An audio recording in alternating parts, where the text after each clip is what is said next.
के पास, राशिद हमें बताएंगे सीट, राशिद हमें बताएंगे पोल परसेंटेज भी। आइए राशिद। शुक्रिया दीपक, आपने एक बड़ी मौजूद बात कही है। आपने ये कहा कि लोकसभा चुनाव से पहले ये सत्ता का सेमीफाइनल है और सत्ता के सेमीफाइनल में सबसे रोचक, रोमांचक और अग्रेसिव मैच अगर कहीं खेला गया है तो उत्तर प्रदेश में खेला गया है। उत्तर प्रदेश की जनता ने क्या उत्तर दिया है सीट प्रोजेक्शन के जरिए, सबसे पहले मैं दिखाता हूं आपको भी और अपने दर्शकों को भी। अब ये देखिए कि बीजेपी को बीजेपी प्लस 185 सीटें मिलने का अनुमान, इस तरह का प्रोजेक्शन है इंडिया न्यूज और एमआरसी के एग्जिट पोल में, जो कि यहां पर मेरे बाईं तरफ आपको नजर आ रहा है। मतलब यह है कि सिंगल लार्जेस्ट पार्टी 185 की बीजेपी बनकर के उभर तो रही है, लेकिन हां बहुमत के आंकड़े से यानी 202 के आंकड़े से 17 सीट पीछे है। यह आंकड़ा किस तरह से पाया जाएगा अगर यही प्रोजेक्शन नतीजे में तब्दील होता है तो।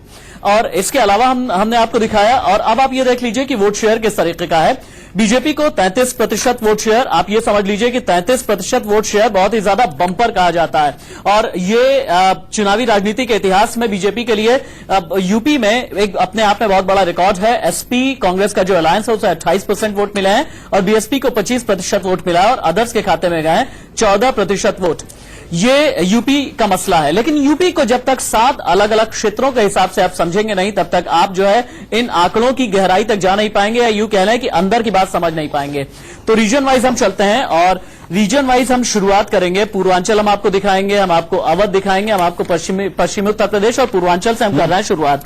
पूर्वांचल के इलाके में चलिए 92 सीटें यहां पर आती हैं, 36 सबसे ज्यादा बीजेपी को मिलती हुई नजर आ रही है सीट प्रोजेक्शन के हिसाब से, और एसपी कांग्रेस का जो अलायंस है वो 22 सीटें और 33। यही पूर्वांचल का इलाका है जहां कुछ हद तक बीएसपी ने ठीक प्रदर्शन किया है, क्योंकि पूर्वांचल में ही बनारस आता है, यानी प्रधानमंत्री मोदी का संसदीय क्षेत्र आता है, गोरखपुर आता है। यहां पर बनारस, जौनपुर, गाजीपुर, मिर्जापुर, चंदौली, ये मुख्तलिफ इलाके हैं जो पूर्वांचल के आते हैं।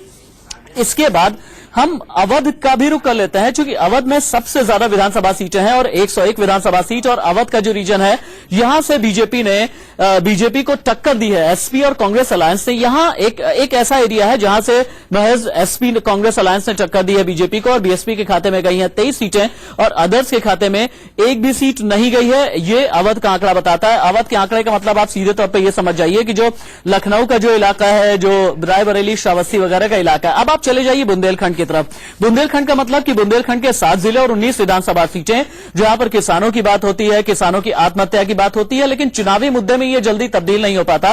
लेकिन जब आप बुंदेलखंड आते हैं तो यहां से बीजेपी ने अच्छा स्वीप किया है, 12 सीटें लेकर के गई है। एसपी कांग्रेस अलायंस को 4 सीटें, बीएसपी के खाते में 3 सीटें आती हुई नजर आ रही हैं, जो इंडिया न्यूज और एमआरसी के एग्जिट पोल में सीट प्रोजेक्शन आ रहा है अभी तक।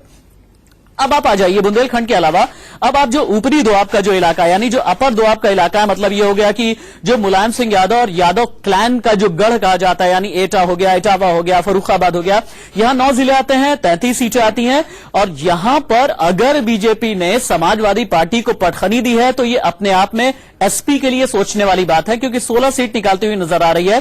33 में से 16 सीटें बीजेपी प्लस, एसपी प्लस 15 और बीएसपी के खाते में महज 2 सीट जाती हुई नजर आ रही है। ये कन्नौज, काशीराम नगर, मैनपुरी, रमाबाई नगर वगैरह के इलाके हैं।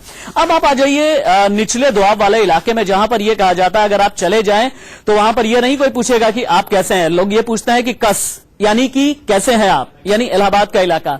यहां से बीजेपी ने बहुत अच्छा प्रदर्शन बीजेपी करती हुई नजर आ रही है अगर ये प्रोजेक्शन नतीजे में तब्दील होता है। 24 सीट बीजेपी, एसपी प्लस को 5 सीटें जा रही हैं और बीएसपी के खाते में 9 सीट जाती हुई नजर आ रही है। ये निचला दोआब जो है ये बोल रहा है।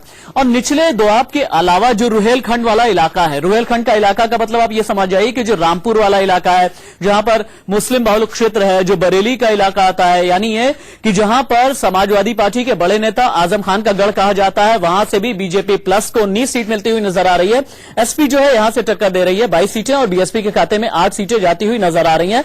ये अभी यूपी का क्षेत्रवार आंकड़ा हम आपको बता रहे हैं।